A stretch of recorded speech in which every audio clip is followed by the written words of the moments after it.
pre-COVID. You just wonder whether or not he's pushing against the grain at this point.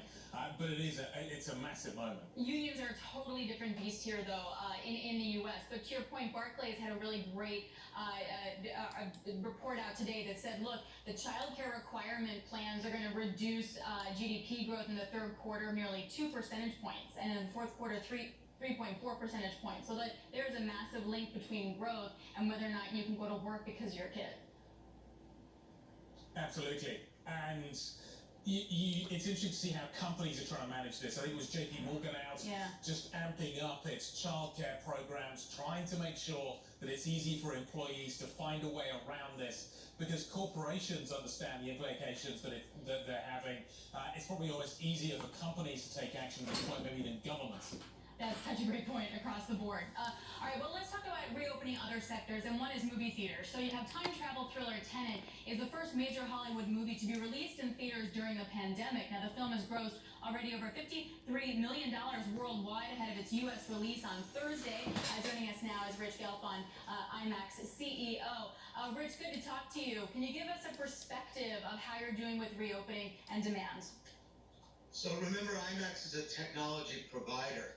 We're in 81 countries around the world, and we don't own bricks and mortar, but we provide our technology solution, the IMAX experience, to exhibitors on a worldwide basis. So there's kind of been a rolling reopening.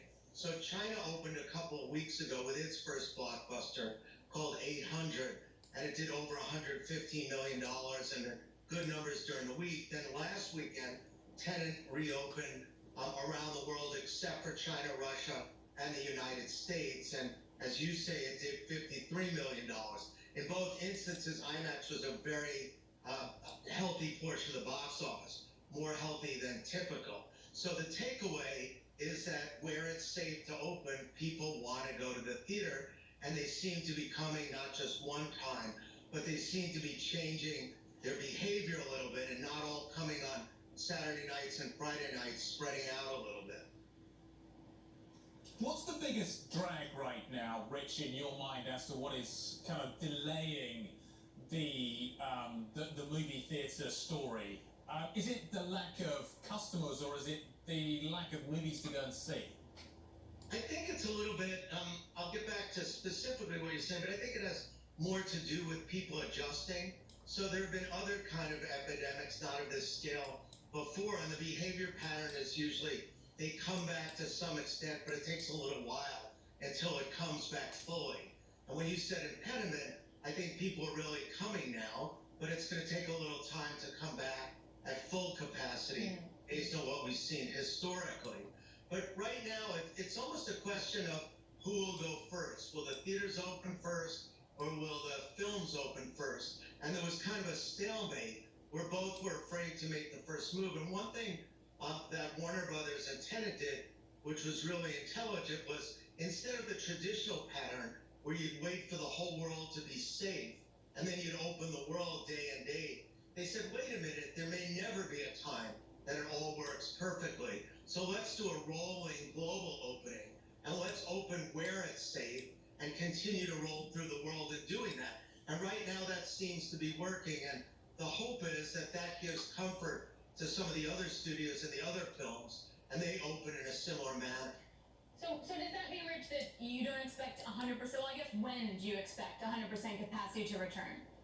Yeah, so right now, capacity is around 50% in most markets. In China, it had been 25, and then it went up to 50, and now they're rumbling about it maybe going up more. In Canada, it was only 50 people a theater, which is one reason the IMAX numbers are so amazing, which is we did almost 10% of the global box office in this highly capacity-constrained way. But I think people are going to put their toe in the water, and they're going to see how it goes. And it's a little bit ironic because there have been no cases in the world, even though a lot of theaters have been open for a number of months, where with contact tracing, it's been traced back to a theater.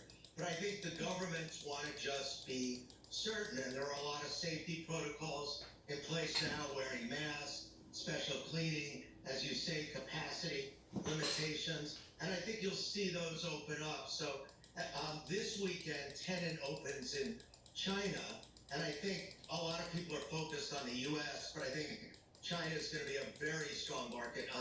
Nolan, IMAX, and Blockbusters all go well there. And I think, as I said, they're starting to think about more capacity open. So I don't think there's going to be a formula. I think it's going to be a case-by-case basis as the regulators feel comfortable. Rich, what's the shelf life of a movie? Let's take, for example, the new Bond movie. How long can you leave that on the shelf and expect it to deliver decent returns further down the road? Is there a point at which you've just got to get it out there? So that's a great question in terms of the pandemic now. So typically, the shelf life for IMAX is 2 or 3 weeks, and then you move on. And in regular theaters, it's actually a shorter big play, but a longer tail up to a couple months. But during the pandemic, because of the capacity restrictions, what we're starting to see the beginning of is not everybody has to go the first Saturday night or the first Friday night. And millennials may feel comfortable going to the theaters and, with more of their friends and more people there on Saturday night, but other people might say, I'd rather go Wednesday morning. So we think the legs are going to be longer.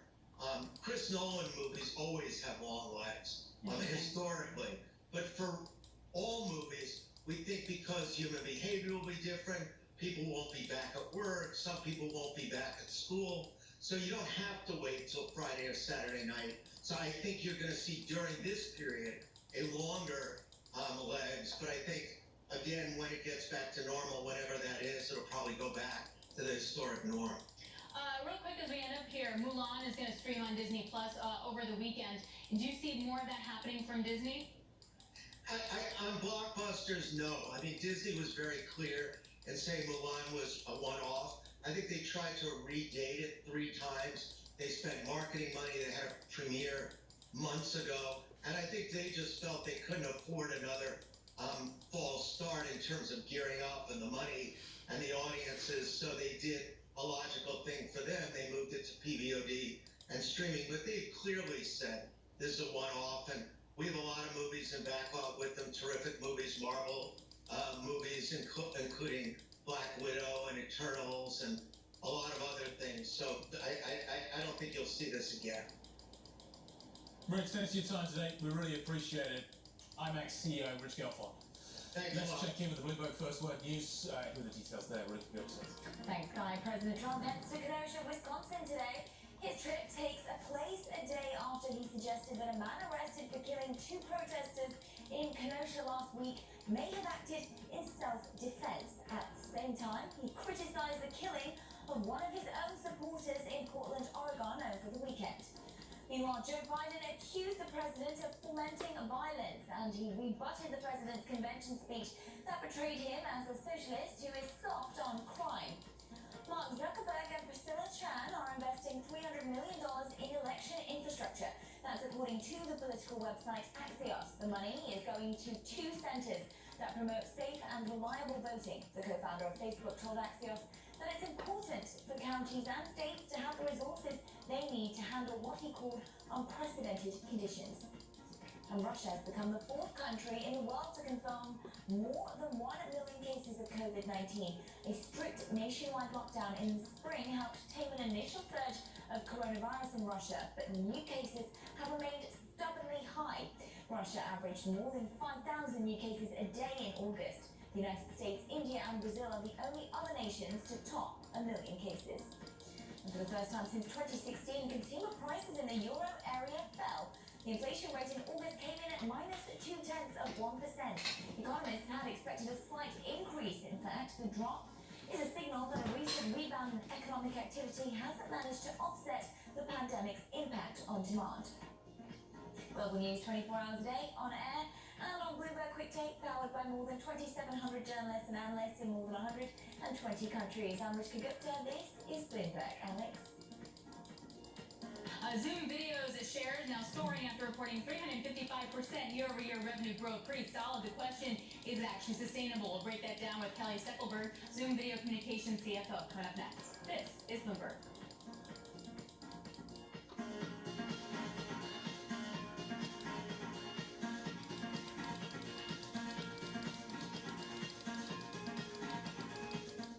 Bloomberg Television is brought to you by Invesco QQQ, supporting the innovators changing the world. Invesco Distributors Incorporated. I pay over $100 a month for cable when it's half the cost for Fubo TV. Get all the channels you want with all the entertainment you love for the price that cable can't beat. Try free at FuboTV.com. Investors want cash flow? NRIA is making an accommodation. We're extending higher than normal 10% monthly electronic payouts right now from our real estate-backed Class A Buildings Fund. You'll receive steady 10% monthly payments and total returns targeted with bonus at 18 to 21% annualized. NRIA's 14-year track record and $1.2 billion of new construction development backs you. Get 10% monthly electronic cash flow right now. Call 201-210-2727. When the world gets complicated, a lot goes through your mind. With Fidelity Wealth Management, your dedicated advisor can give you straightforward advice and tailored recommendations. That's the clarity you get with Fidelity Wealth Management. No time to read? The Blinkist app gives you the key ideas from the world's best nonfiction books in just 15 minutes. And with audio, you can listen and learn on the go. Fit reading into your life with Blinkist. Visit Blinkist.com or download the Blinkist app now. These folks, they don't have time to go to the post office. They have businesses to grow, customers to care for, lives to get home to. They use Stamps.com.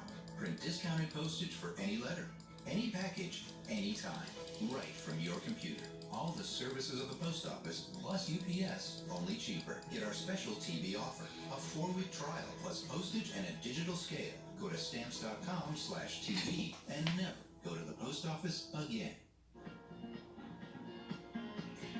Coming up later today, we're going to have live coverage of U.S. Treasury Secretary Steve Mnuchin's testimony before the House. That begins at 1 p.m. New York time, 6 p.m. in London.